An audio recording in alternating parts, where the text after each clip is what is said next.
messieurs, bonsoir, bienvenue dans ce journal. À la une de l'actualité ce soir, c'est un moment marquant. Sa visite officielle en Côte d'Ivoire, le président angolais fait citoyen d'honneur de la ville d'Abidjan. Joao Lorenzo a reçu les clés de la ville, un geste symbolique soulignant l'amitié et la coopération entre les deux pays. La cérémonie a eu lieu à l'hôtel du district au Plateau. Les populations rassemblées ce samedi à Divo dans le Lot d'Ivoire. Elles remercient le président Alassane Ouattara pour les actions de développement dans cette partie du pays.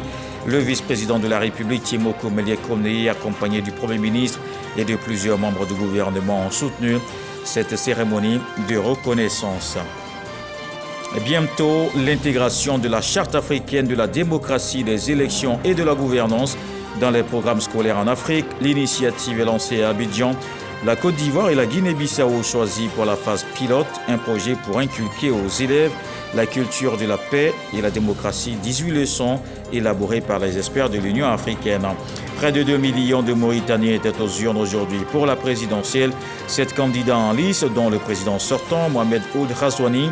Parmi les enjeux, il y a le vote des jeunes, 60% de la population à moins de 25 ans. Des conférences, animations culturelles, échanges et découvertes, c'est aussi un rendez-vous d'opportunités économiques dans cette partie est du pays. La semaine du Krobi à Bondoukou, l'événement culturel permet de valoriser la richesse du patrimoine ancestral. Le rideau s'est refermé sur la 8e édition tenue du 6 au 8 juin. Nous allons en parler avec notre invité de la page culture, Issoufou Ouattara. Bonsoir. Bonsoir, Dr Kolo. Alors, vous êtes le commissaire général de la semaine du Krobi et comme cette autre édition, on va dire que la 8e édition s'est aussi bien passée. Tout à fait. D'accord, on en reparle dans une trentaine de minutes. Le temps de voir le tour de l'actualité. Évidemment, avec cette visite officielle, c'est l'une des articulations. Le président angolais a été chaleureusement accueilli et honoré par les autorités ivoiriennes. Joao Lorenzo a reçu solennellement les clés de la ville d'Abidjan. Il est fait citoyen d'honneur, un geste symbolique qui souligne l'amitié et la coopération entre les deux pays. Sidonie Davila.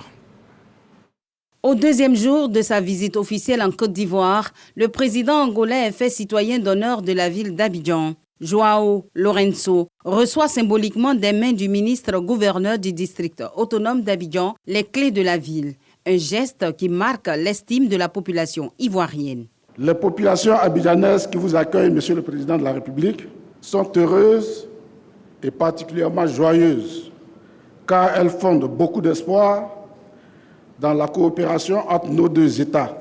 Honoré de votre séjour en Côte d'Ivoire ce jour et de votre présence effective à leur côté, ont décidé de vous exprimer le témoignage de l'hospitalité ivoirienne qu'ils voudraient matérialiser à travers l'attribution du statut de citoyen d'honneur de la ville d'Abidjan, la remise du parchemin lié à votre statut de citoyen d'honneur, la remise de la clé de la ville d'Abidjan. Un autre moment fort de cette cérémonie est l'élévation du président angolais au rang de chef traditionnel. Arborant ses attributs de chef, il porte le nom Afran, qui signifie guerrier intrépide. Cette distinction, accordée par le peuple ébrié, gardien ancestral de la ville d'Abidjan, est accueillie avec honneur par le président angolais. J'accepte le titre qui m'a été attribué. À partir d'aujourd'hui, nous sommes des collègues, chers leaders traditionnels. Ce symbolisme est très profond. C'est avec toute sincérité que je vous dis que cette surprise du programme de notre visite ici en Côte d'Ivoire a été une surprise très heureuse qui aidera à resserrer le lien de coopération et d'amitié entre nos deux pays. Au même titre que le président angolais, son épouse a été honorée. La remise symbolique des clés de la ville d'Abidjan au chef de l'État angolais, son élévation au rang de citoyen d'honneur et de chef Achan, tout un cérémonial qui vient renforcer les liens entre Ivoiriens et Angolais. Cette visite officielle du président angolais Joao Lorenzo en terre ivoirienne témoigne de la volonté commune de l'Angola et de la Côte d'Ivoire de construire un avenir fondé sur la confiance et la prospérité partagée. Et le président angolais a aussi rencontré ses compatriotes vivant en Côte d'Ivoire. Ils ont parlé du renforcement de la coopération économique et une meilleure implication de ses ressortissants. C'est une communauté qui compte une centaine de personnes. Franck Quadio. Avant son départ de la Côte d'Ivoire, le président angolais João Lourenço est face à la communauté de son pays vivant en Côte d'Ivoire. Formule choisie, des audiences avec les corps les plus représentatifs autour de l'ambassadeur Domingues Pacheco. La jeunesse active en Côte d'Ivoire est le plus souvent constituée d'étudiants, les milieux d'affaires, la plupart travaillant dans les organisations internationales et les Nations Unies, voire d'autres ressortissants vivant dans l'Interland et comptant de profiter de la présence du président Lourenço en Côte d'Ivoire. On les remercie d'abord parce qu'il a permis de nous écouter, d'écouter chaque communauté qui était présente. Et en plus, il y a tant de choses qu'on voulait qui puissent quand même nous aider. Par exemple, la documentation, qui est un peu compliquée parce que pour faire la documentation, il faut aller carrément en Angola et tout. Ce sont des préoccupations qu'on avait. On a trouvé une assurance de la partie du président en fonction des différents problèmes qu'on a présentés. Il a bien dit que l'État va prendre en charge des différents problèmes. Et maintenant, nous, en tant que communauté, en tant que des Angolais, en tant que des jeunes, on est là, on regarde la suite. Nous, comme les communautés angolaises, on a venu proposer certaines idées de développement des pays que le président a reçues très bien. Et nous sommes rassurés aussi par le président de la République qu'il va lire nos idées, il va les mettre en pratique. Le président angolais a aussi échangé avec le président du groupe de la Banque africaine de développement, le Nigérian Akinwumi Adesina, avant de prendre la direction de l'aéroport Félix Houphouët-Boigny à 16h36. Le président angolais qui a donc quitté Abidjan hier. L'actualité nous conduit dans le Lodjibois. À Divo, les populations ont rendu hommage au président de la République. Ces localités ont bénéficié de plusieurs actions de développement réalisées dans cette région. Le vice-président Tiemoko Mediekone, le Premier ministre et des membres du gouvernement ont assisté à ce meeting de remerciement. Mahama Traoré, Dramé Lamina. Ces dernières années, le bitume a métamorphosé la ville de Divo. Le boulevard Alassane Ouattara en est la preuve, une traversée dont le terre-plein central s'est paré aux couleurs de l'événement de ce samedi 29 juin dans la capitale du Lodjibois. C'est une cérémonie de remerciement des populations de cette région au président de la République. Gratitude motivée par les nombreuses actions de développement réalisées dans cette partie du pays depuis l'accession du chef de l'État à la magistrature suprême. L'événement se tient au stade municipal de Divo, en présence du vice-président de la République, Tiemoko Mediekone, du Premier ministre Robert Begré-Mambé et de plusieurs membres du gouvernement. Initiée par les élus et cadres de la région, cette manifestation de reconnaissance vient célébrer les efforts que connaissent le Lodjibois et toute la Côte d'Ivoire depuis 2011 sous le leadership du président Alassane Ouattara. Sous sa gouvernance, la Côte d'Ivoire a connu une avancée significative dans divers domaines: infrastructures, éducation, santé, électrification, adduction d'eau, développement économique et bien d'autres. Pour ce qui concerne spécifiquement, nous ne pouvons occulter de nombreux projets réalisés dans nos différentes villes et communes que sont Divo, Lakota, Djitri, Zikiso, Iré, Zokobwe, Lodjibois. Ce qui caractérise aussi cette cérémonie, c'est le soutien aux actions du chef de l'État des populations originaires du centre installées dans la zone forestière. Pour le témoigner, de fortes délégations sont venues des régions voisines du Go, de l'Anawa et de San Pedro. Cette confiance tissée entre notre élite engagée auprès du président de la République et nous, qui aujourd'hui facilite cette grande mobilisation, est aussi la preuve de notre engagement à faire triompher le RHDP à la prochaine échéance électorale présidentielle de 2025. Autre fait marquant de ce rassemblement, ces appels venus des jeunes, des femmes et des cadres de la région du Lodjibois en rapport avec l'élection présidentielle de 2025. L'ensemble de la jeunesse du Lodjibois adresse ses remerciements au président de la République, son Excellence M. Alassane Ouattara. Elle lui demande et le supplie de bien vouloir se porter candidat à l'élection présidentielle de 2025 afin de poursuivre l'œuvre incommensurable pour l'émergence de la Côte d'Ivoire. Nous nous engageons à soutenir pleinement la candidature de son Excellence M.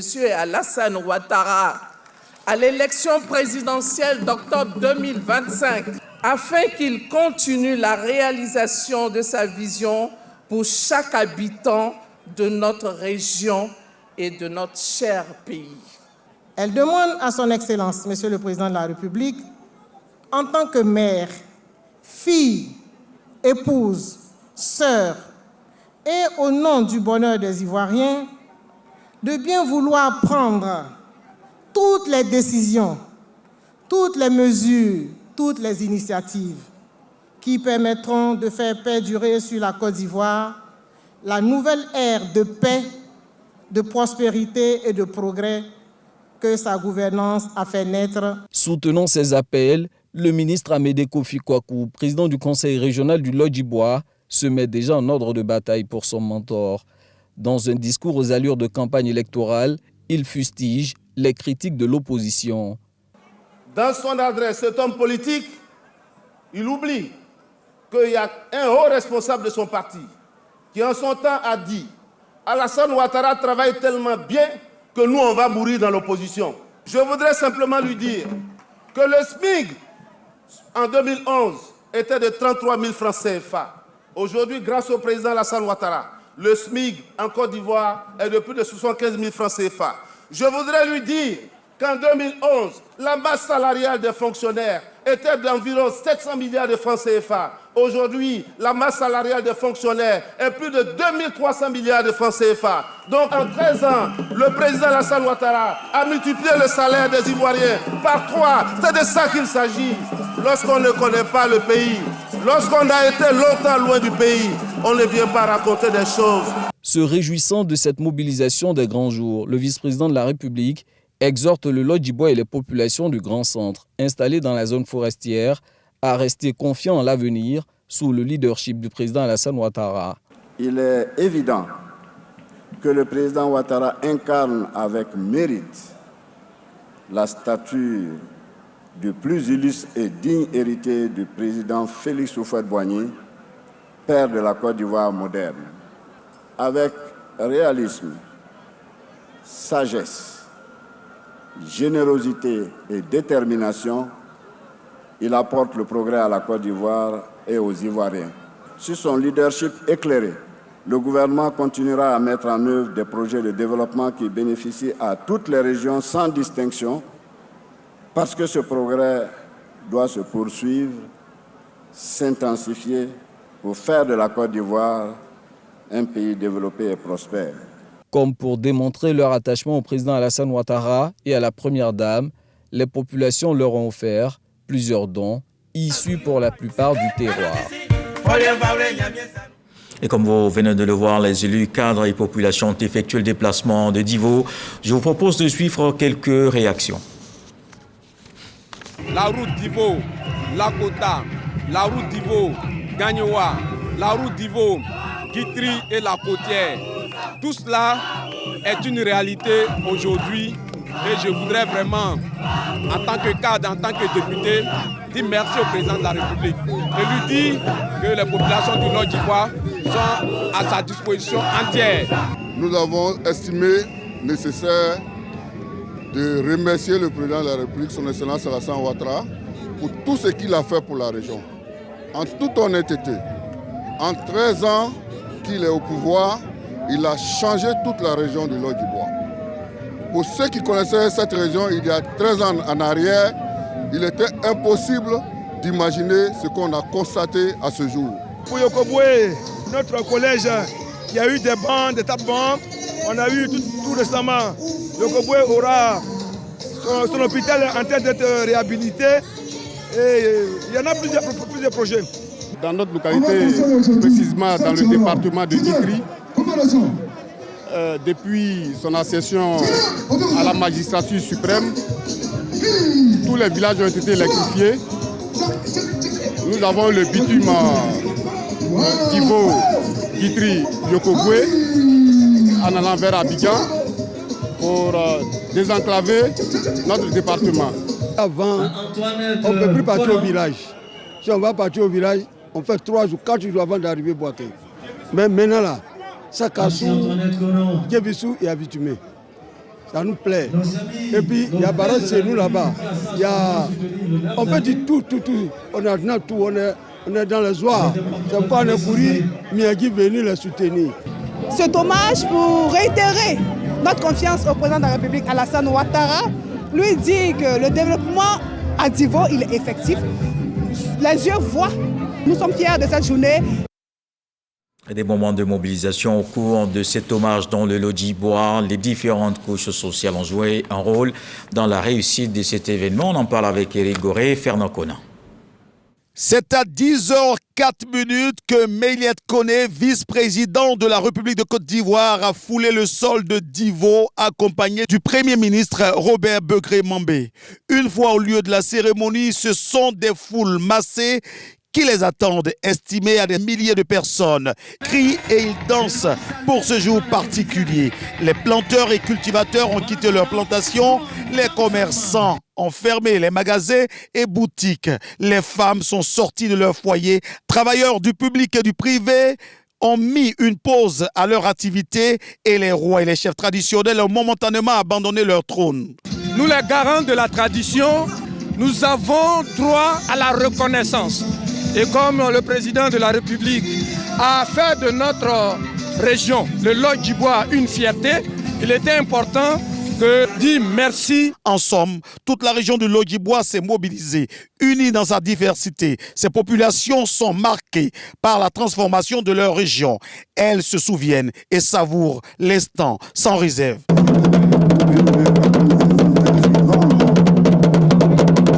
La présence du vice-président de la République, Méliette Koné, et du Premier ministre Robert Begré-Mambé significative. Ces populations qui se sentent une fois encore honorées. Oui, monsieur le président de la République, ces populations sont témoins du miracle que vous avez réalisé dans leur région, et cela dans tous les domaines. Les voies, l'électricité, l'eau potable, nous lui disons énormément merci du plus profond de nos cœurs. Comme partout en Côte d'Ivoire, le développement s'est fait ici, en un temps record et de façon incroyable, extraordinaire et exceptionnelle. Il y a goudron partout. Tu vois Divo aujourd'hui, tu avais quitté Divo 3 ans de cela, tu viens, tu ne reconnais plus Divo. Les peuples autochtones d'Ida et Baoulé sont fiers. La reconnaissance est une vertu divine et ces populations le savent. Aujourd'hui, la beauté de Divo dépasse l'entendement grâce au président Alassane Ouattara.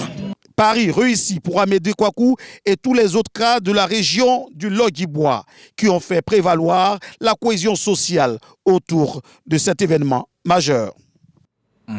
Des remerciements pour l'offre en éducation dans cette région, un secteur en mutation sur le continent de façon générale. Bientôt l'intégration de la Charte africaine de la démocratie, des élections et de la gouvernance dans les programmes scolaires. La Côte d'Ivoire et la Guinée-Bissau ont été choisis pour la phase pilote, un projet pour inculquer aux élèves la culture de la paix et la démocratie. 18 leçons élaborées par les experts de l'Union africaine. Sephora Zegui. Ancrer les notions de démocratie et de paix dans l'esprit des enfants africains dès le bas âge, voici l'objectif que vise l'Union africaine à travers son projet Intégration de la CAGED dans les programmes scolaires pour la région ouest africaine. Il s'agit d'un projet qui fait la promotion de la démocratie, de la bonne gouvernance, du respect des droits de l'homme, qui va se faire au niveau même des établissements, donc au niveau des élèves, pour que nous puissions avoir une génération éduquée dans le futur. Dans la pratique, 18 leçons seront introduites dans les curricula de formation des pays membres. Il s'agit de cours relatifs à la démocratie, la probité, la paix et l'éducation aux médias, entre autres. La Côte d'Ivoire et la Guinée-Bissau sont les pays désignés pour la phase pilote. C'est essentiel que les enfants apprennent la démocratie depuis petit jusqu'à l'université. La stabilité, c'est très important aussi. L'égalité, pourtant on a beaucoup de choses à apprendre. On est heureuse d'être choisi comme un des pays pilotes de ces projets. L'Union africaine, avec la CADEC, enfonce une porte déjà ouverte parce que la plupart des modules, des leçons, sont pour nous en pleine insertion, en train d'être renforcés dans nos curricula ivoiriens. La question de la traite de l'enfant, le respect du service public, le respect des droits de l'homme, le respect de la liberté d'expression, la démocratie, l'environnement. Tout ça, c'est des choses que nous faisons déjà, que nous sommes déjà en train d'expérimenter. En formant sur la démocratie dans les écoles, l'Union africaine veut promouvoir les valeurs universelles, les principes de droits de l'homme, de paix et de démocratie auprès de chaque jeune Africain. Le gouvernement prépare aussi le projet de mise en œuvre du commerce électronique. Cette initiative va déboucher sur une stratégie nationale. Le plan d'action a été validé à Abidjan par les acteurs en présence du ministre du Commerce, Lanciné Bakayoko.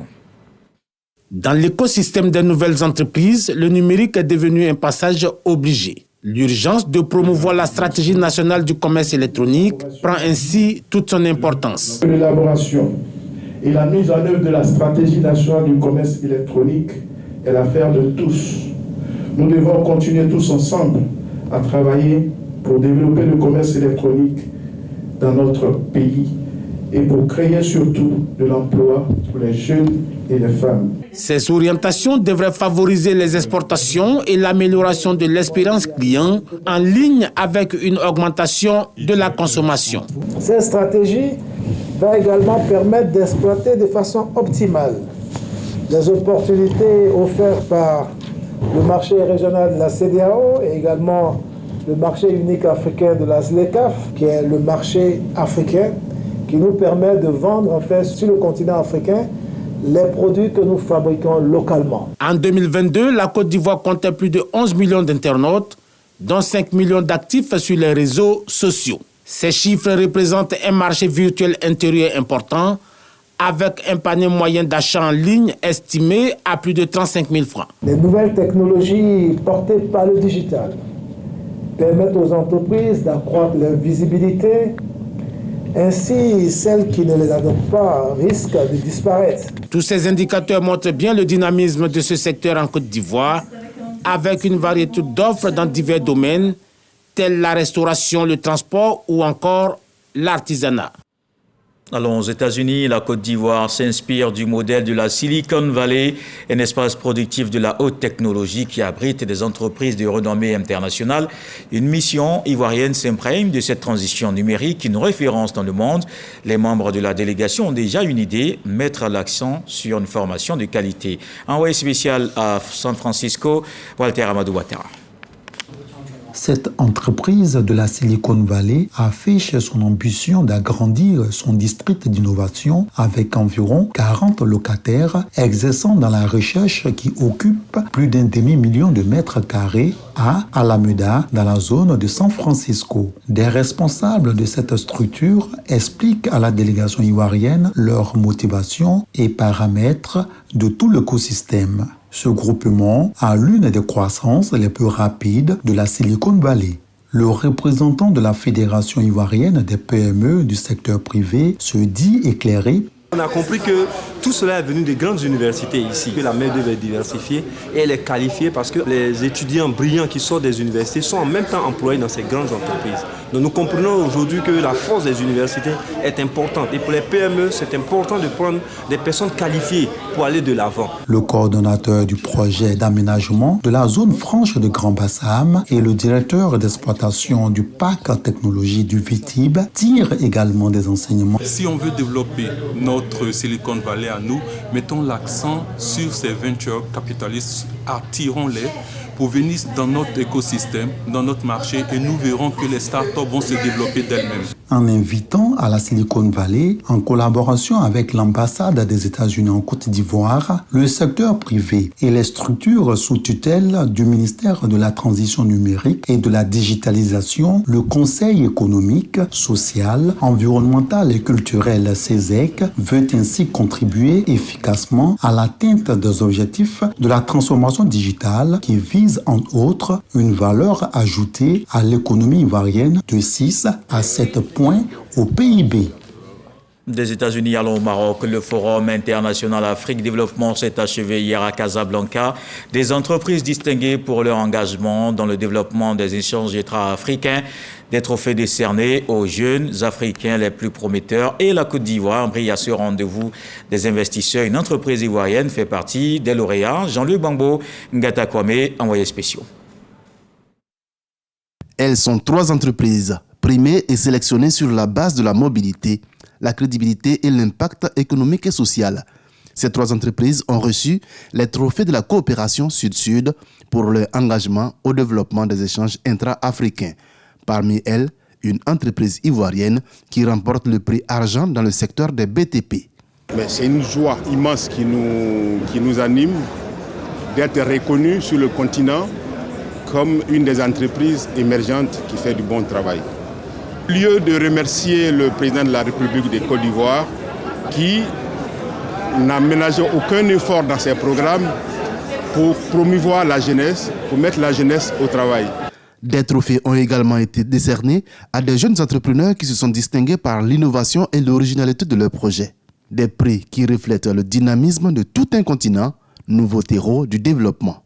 Cet engagement est cristallisé par la vitalité exceptionnelle de la jeunesse africaine, notre capital le plus précieux, qui témoigne d'une envie chevillée au corps d'aller de l'avant et d'entreprendre tout en imprimant un impact positif et inclusif sur son environnement. Plus de 5500 rendez-vous B2B, sans compter les nombreuses rencontres informelles organisées en marge de l'événement.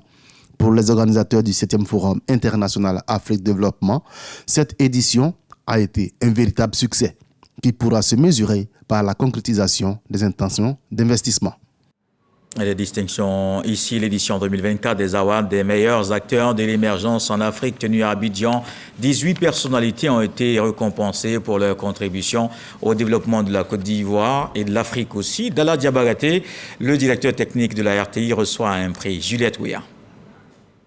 Elles exercent dans divers secteurs d'activité, dont l'enseignement supérieur, les travaux publics et les médias. 18 personnalités ont été récompensées lors de la 20e édition des Awards des meilleurs acteurs de l'émergence en Afrique. Ce prix marque un nouveau départ pour moi et ça me dit encore que je dois me battre davantage et rester l'icône que j'ai toujours été et faire mieux. Je suis très heureux d'avoir obtenu ce prix ce soir et je dis merci à Afrique Vérité pour tous les efforts qu'ils font pour pouvoir mettre toutes les entreprises ivoiriennes et africaines à la lumière. C'est un sentiment de joie, de fierté, étant donné que ce prix-là est un prix qui a été obtenu après de longues durées, de longues années de travail acharné.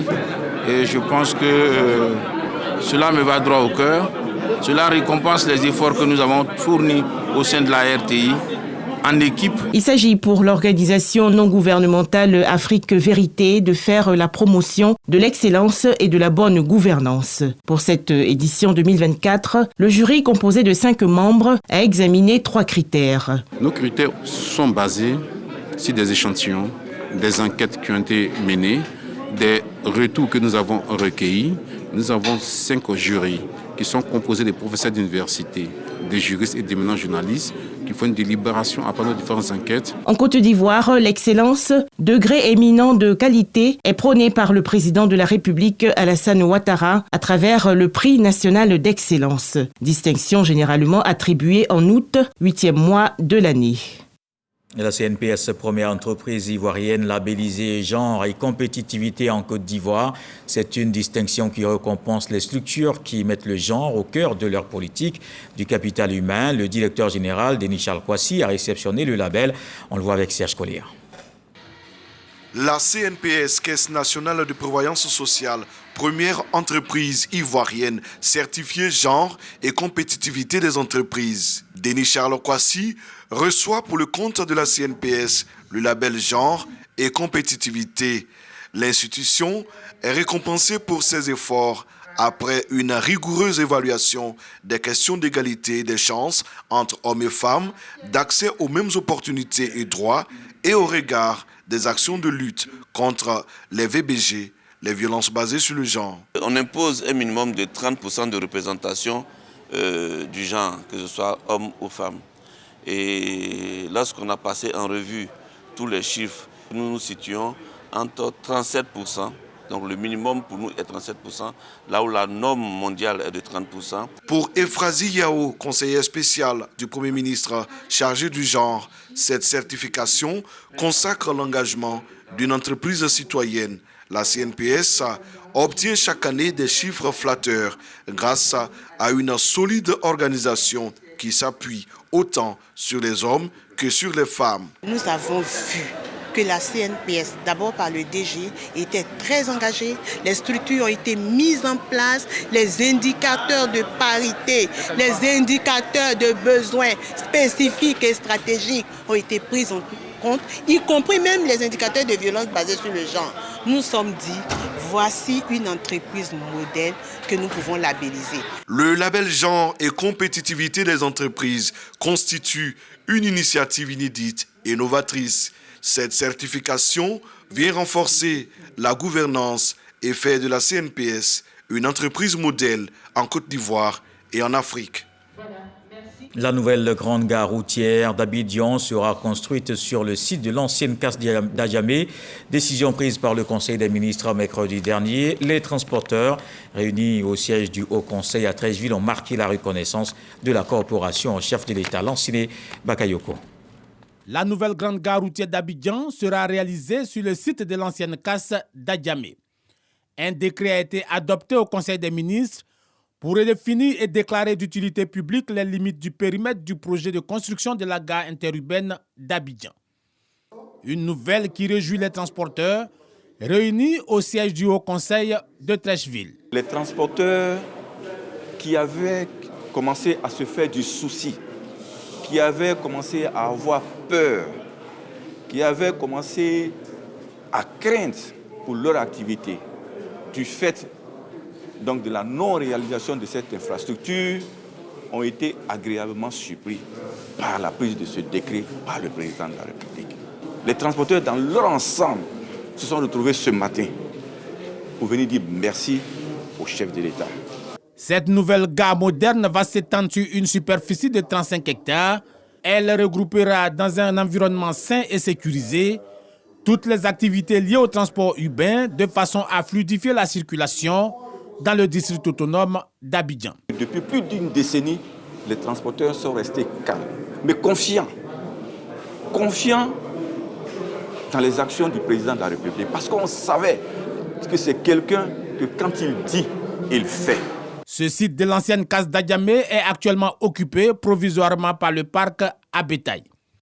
Et vous le savez, le pèlerinage a pris fin en terre sainte d'Arabie Saoudite. Les pèlerins sont sur le chemin du retour. Mais avant de quitter la terre sainte, le commissaire au Hajj, Bachir Ouattara, fait le point. Il se réjouit du bon déroulement de ce voyage spirituel. Il appelle à préserver les avantages de ce pèlerinage. Issa Tionayeo, Yaya Konaté était à la Mecque.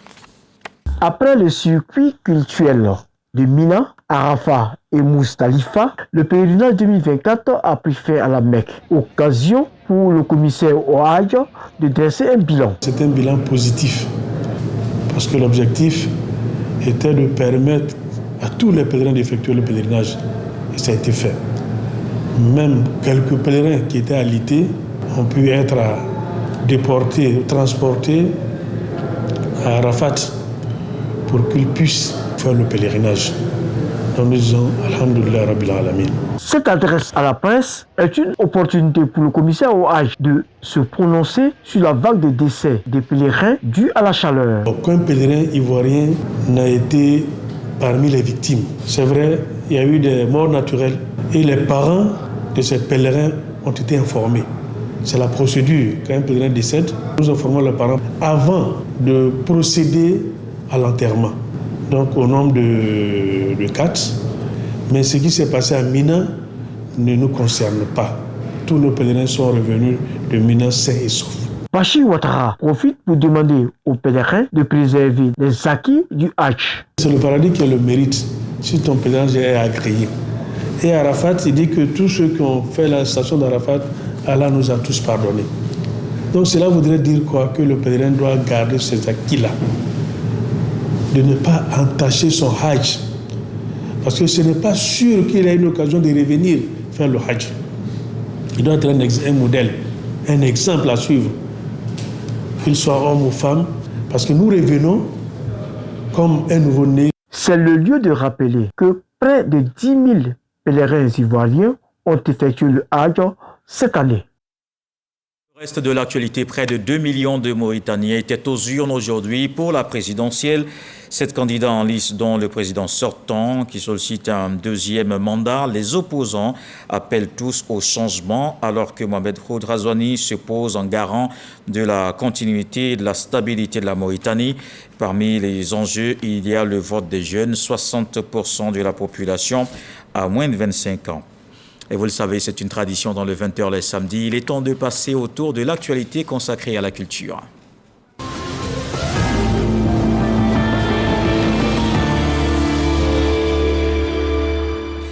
L'igname tubercule planté dans les zones tropicales fait partie des denrées alimentaires les plus consommées. En Côte d'Ivoire, une fête lui est même dédiée par le peuple akan. Des aspects qui ont conduit Jeanne Zoudiopon, professeur en génétique et amélioration des plantes, à écrire un ouvrage, L'igname, une plante noble au futur pluriel. Ismaël Evradeo, Khalid Diomandé. Une dizaine de chapitres pour 327 pages. Voilà ce qu'il faudra parcourir pour comprendre la culture de l'igname dans toute sa diversité. L'œuvre s'intitule L'igname, une plante noble au futur pluriel. Il est de Jeanne Zoudiopon, professeur titulaire de génétique et amélioration des plantes. L'ouvrage est destiné à tout type de lecteur. Ce livre-là va nous donner beaucoup de connaissances sur l'igname. Voilà, depuis sa culture, depuis sa conservation, depuis sa multiplication et toutes les utilisations qu'on peut faire de l'igname, aussi bien ici en Côte d'Ivoire que dans la sous-région. Je suis venue à la présentation du livre de l'igname, déjà pour pouvoir en fait récolter des données au niveau de ma thèse, de nouvelles techniques de conservation post-récolte et puis d'avoir aussi une plus-value avec l'igname. À travers ces lignes, l'auteur appelle de tous ses voeux la mobilisation de toute la chaîne de valeur pour la promotion de ce tubercule. À la fin, il y a des fiches techniques. Donc, vous n'êtes pas obligé d'être docteur, vous n'êtes pas obligé d'être bachelier, vous n'êtes pas obligé d'être breveté. Vous êtes allé à l'école jusqu'en 6e, 5e, vous pouvez lire les fiches techniques. Allez dans les champs, reconnaître les fruits, les récolter et semer et continuer votre travail. Donc l'objectif visé, c'est vraiment que chacun croit en ce qu'il fait et qu'on travaille pour le développement durable de notre continent. L'igname, une plante noble au futur pluriel, est la 4e œuvre littéraire du professeur Jeanne Zoudiopon. Un savoir académique qu'elle met à disposition des friands et consommateurs de l'igname. Il continue de gratifier les mélomanes de belles sonorités. Cela fait 35 ans que Mewe est dans l'arène. Il a donné un grand concert pour marquer l'événement avec son orchestre, le Zogang. Il a retracé la musique et l'histoire du Zoblazo. Serge Parcom Didi, Jean-Marc Diadji.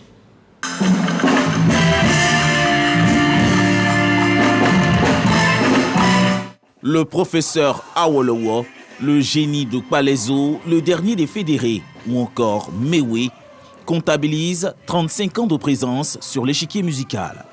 Des années de carrière célébrées avec faste au parc d'exposition d'Abidjan.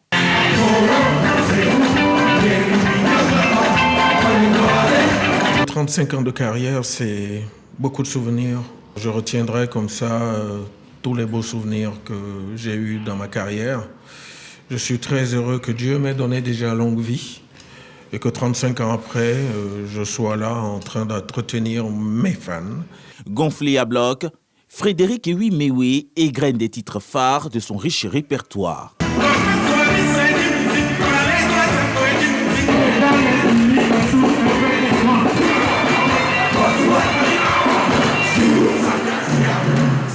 Magnifique, à la Mewe comme d'habitude, on adore.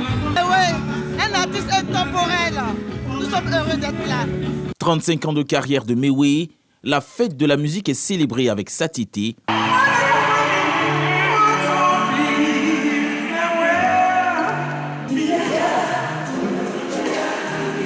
Mewe a trop de qualité, il chante, il danse, il joue à tous les instruments.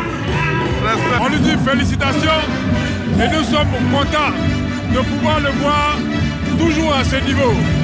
Oui, 35 ans que Mewé fait son chemin dans la musique. Un cheminement qui réussit bien à cette légende vivante, eu égard à sa constance sur la scène. Et une autre scène dans l'est du pays, la semaine du Krobi, et nous avons le plaisir de recevoir le commissaire général, M. Chouf Ouattara. Rebonsoir et bienvenue dans la page culture. Alors c'était un événement qui est à sa 8e édition, mais peut-être qu'il faut aussi revenir sur l'essence même du Krobi en tant qu'événement, peut-être culturel et peut-être religieux aussi dans des localités comme le Ourodougou, comme Kong, qu'on a l'habitude de voir. Comment l'expliquer pour qu'on comprenne mieux avant de parler de cette semaine? Oui, docteur Kolo, il faut comprendre. Je le dis, le Krobi à l'origine, c'est le 27e jour du mois de Ramadan, donc qu'on appelait la nuit du destin. Les femmes donc se retrouvent pour prier et veiller comme les hommes le font à la mosquée. Au niveau donc de Bondoukou, il y a une spécificité, ça se fait sur des échafaudages à 3 mètres de hauteur parce que les femmes estiment qu'elles sont plus proches de Dieu que les hommes. Mais le Krobi, aujourd'hui, nous l'avons découvert, il est pratiquement international parce qu'il s'est fait au Togo, au Bénin, au Ghana, au Burkina. Et en Côte d'Ivoire, quand vous prenez le 8e parallèle, de Kong en passant Séguéla, Touba, Korogo, Dabakala, Bouna et bien entendu Bondoukou, le Krobi s'est fait. Et nous avons pris ces labels-là pour le transformer en séminaire. Donc, normalement, c'est dans le calendrier lunaire. Et nous avons choisi le mois de juin, qui est désormais un calendrier, un rendez-vous annuel. Et cette 8e édition, bien entendu, cette 8e édition, bien entendu, s'est passée dans le mois de juin, comme cela s'est fait depuis 8 ans. D'accord. Et on va voir un résumé avec Franck Quadio et on se retrouve juste après. C'est une célébration culturelle qui fait date depuis 8 éditions dans le Gontougo Est ivoirien. La semaine du Krobi, brève présentation, c'est un tableau artistique qui met en relief des figures féminines, des femmes exécutant une danse particulière. Elles sont perchées à plus de 3 mètres de hauteur sur des poutres avec à la main des queues de cheval. Au-delà de la symbolique, c'est tout un microcosme économique qui gravite autour de l'événement. Et pour la 8e édition, cette année, toujours à Bondoukou, le thème choisi a été diversité culturelle et cohésion sociale, un thème disséqué autour de panels et autres activités didactiques et divertissantes. En clair, le festival vise à établir une réelle inclusion culturelle avec pour épicentre les 12 groupes ethniques de cette aire géographique de la Côte d'Ivoire. Alors, cette année, vous avez mis l'accent sur l'agrobusiness et la cohésion sociale, un facteur de développement territorial. Finalement, qu'est-ce que cela a donné si on fait référence justement à ce thème? Vous voyez, docteur Kolo, au niveau de Bondoukou, c'est un peu particulier. Nous avons 14 ethnies sur les 60 qui sont énumérées en Côte d'Ivoire. Ça fait pratiquement le quart des 60 ethnies. Et toutes ces 14 ethnies cohabitent sans heurts. C'est vraiment un exemple de paix et de tranquillité. Nous avons mis ça en valeur en appelant toutes ces ethnies à coopérer. Et vous avez vu les participants qui sont venus au Krobi à la 8e édition. Chacun était donc dans un stand qui avait le nom d'une ethnie particulière qui, à l'intérieur, expliquait ce que c'est que son ethnie. Et les 14 ethnies, c'était une richesse au niveau de la région du Gontougo à découvrir et nous l'avons fait et c'était quand même assez particulier. Pour nous, la thématique de cohésion sociale n'est pas un effet de mode, c'est une réalité. Oui. Et chaque année, à la semaine du Krobi, il y a un pays qui est invité. Cette année, c'était la Belgique, mais avec les élections européennes, la Belgique n'a pu effectuer le déplacement. Finalement, comment ça s'est passé alors ? Alors, Madame l'ambassadrice, si elle nous écoute, elle confirmera. Elle nous a promis de remettre le plancher pour la prochaine fois. Mais nous sommes très sensibles à cela. Mais ce que nous avons fait, les 14 ethnies, comme je vous disais tantôt, ont été mis en avant. Donc, la façon de faire et la thématique qui était donc sur la cohésion sociale était animée par l'Université de Bondoukou, par le département donc Arts et Communication, le professeur Haddad et tous les étudiants sont venus au musée où le festival s'était. Et dans des échanges académiques assez pertinents, on a découvert d'autres aspects de la cohésion, d'autres aspects de l'interculturalité. Franchement, moi-même, j'étais surpris, mais heureusement, ça a permis de découvrir un certain nombre de choses. Et je pense que tout cela nous donne du courage et du baume pour remettre la thématique, même si on regarde bien, il n'est pas exclu qu'on la remette à nouveau. Oui, bien sûr, parce qu'il y a quand même plusieurs aspects. Et là, moi, je pense tout de suite au développement touristique, puisque vous parlez de développement territorial. Je pense, par exemple, à ces sites touristiques, les singes de Soko, les tisserands de Kanguélé. Il y a également ces bâtiments de Samuel Touré et aussi du gouverneur. Il y a quand même, sur ce plan-là, une richesse touristique à regarder. Qu'est-ce que vous faites depuis ces dernières années et maintenant 8 éditions? Ce qu'on fait... les sites qui sont répertoriés, ce n'est pas tout. La liste est assez longue. J'ajoute les sulures sacrées et puis les caïmans de Banoui et ainsi de suite. Ce qui se passe, c'est que nous avons une tournée que nous faisions.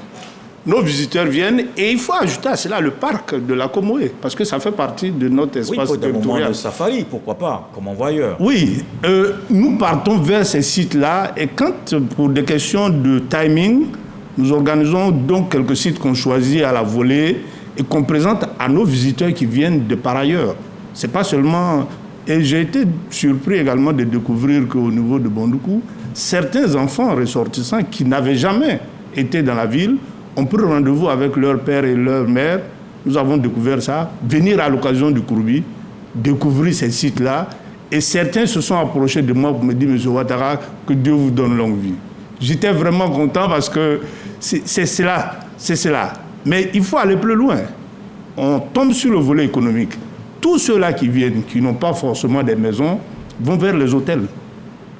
Et les hôteliers, aujourd'hui, je le dis avec beaucoup d'humilité, font du chiffre quand il s'agit du Kouroubi à Bondoukou. C'était extraordinaire. Vous parlez en fait des retombées de façon immédiate de la semaine du Kouroubi. Tout à fait. Ce n'est que sur 2 jours, 3 jours. Le développement touristique, c'est un peu plus large. Quelles sont les idées que vous avez avancées pour que ce développement local perdure? Bon, ce que nous avons fait cette année, vous avez dû voir, pour des rendez-vous pris des dernières minutes, le ministre du Tourisme n'a pas pu être là. Lui-même s'était proposé volontairement, son nom était sur les affiches, être là, pour qu'ensemble, avec la tutelle la plus élevée du tourisme en Côte d'Ivoire, nous voyons comment, avec un mode opératoire, mettre en forme toutes ces trouvailles-là pour que ce soit une réalité, pour que ce soit quelque chose qu'on peut vendre, que ce soit quelque chose de sublime, quelque chose de très intéressant au niveau local, que ce soit quelque chose de national, ensuite international. Vous voyez, des gens quittent à l'ouest, au sud, pour venir à Bondoukou pendant la période. Ça fait quand même quelque chose d'intéressant au niveau du tourisme. Et le ministre du Tourisme, et je le dis, s'il nous suit, il doit être en train de sourire. Il s'est promis de nous rendre visite, mais bon, vous comprenez, je ne rentre pas dans les détails, il a dû être empêché. Oui, d'accord. Alors, mais vous avez dit tout à l'heure qu'il n'est pas exclu de remettre à l'édition suivante le thème. Il y a peut-être eu des insatisfactions, ce serait quoi? Non, pas du tout. Au contraire, c'est parce que ce que nous avons présenté a été tellement intéressant qu'on nous a demandé, mais vous n'avez pas fini d'ébaucher tout? Et puis vous voulez... Bon, M. Ouattara, est-ce que ce n'est pas mieux de remettre encore pour qu'on aille au fond des choses? Parce qu'il y a tellement de choses à dire. Tenez-vous bien, pour la première fois, au niveau de Bondoukou, les chefs Kabila, et le grand imam et un certain nombre de choses, tout le monde était là parce qu'il y avait un certain nombre d'activités concernant le dépistage sur le diabète et puis l'hypertension, qui a accroché les gens de 35 à plus d'âge à venir au musée. Et tout ça était fondu dans la cohésion sociale et la thématique de la diversité. Donc on nous disait, mais est-ce qu'il ne faut pas remettre le couvert sur la même thématique pour que tout le monde gagne encore, bénéficie social. Voilà, ce n'est pas une insuffisance, c'est plutôt la volonté d'en prendre plus. Merci. On a vraiment fait le tour sur cette question, cette 8e édition de la semaine du Kouroubi. On a eu beaucoup donc de plaisir à vous recevoir, M. Ouattara Issoufou, dans la page culture, commissaire général de la semaine du Kouroubi. Et disons, vive l'édition 2025. qui aura lieu évidemment, vous l'avez dit, dans le mois de juin. Oui, le 12, 13, 14 juin 2025, Inch'Allah, la 9e édition, ça sera à Bondoukou avec beaucoup de joie et vous êtes invités. Merci. La RTI nous soutient beaucoup. Merci pour tout ce que vous faites. Merci. Et à ne pas manquer justement la RTI qui continue de couvrir les grands événements. À suivre en direct tout de suite la finale de Miss Côte d'Ivoire 2024 sur RTI 1. Et vous pouvez donc suivre cette finale dans tous les détails. Il n'y aura pas de 23h aujourd'hui. À suivre donc la finale de Miss Côte d'Ivoire en direct sur RTI 1. Voilà qui met un terme à ce journal. Merci de l'avoir suivi. Demain 20h, retrouvez Fatou Fofana ce soir. Le sage nous apprend que dans l'obscurité qui n'empêche pas le veau de reconnaître sa mère. Très belle soirée sur RTI 1.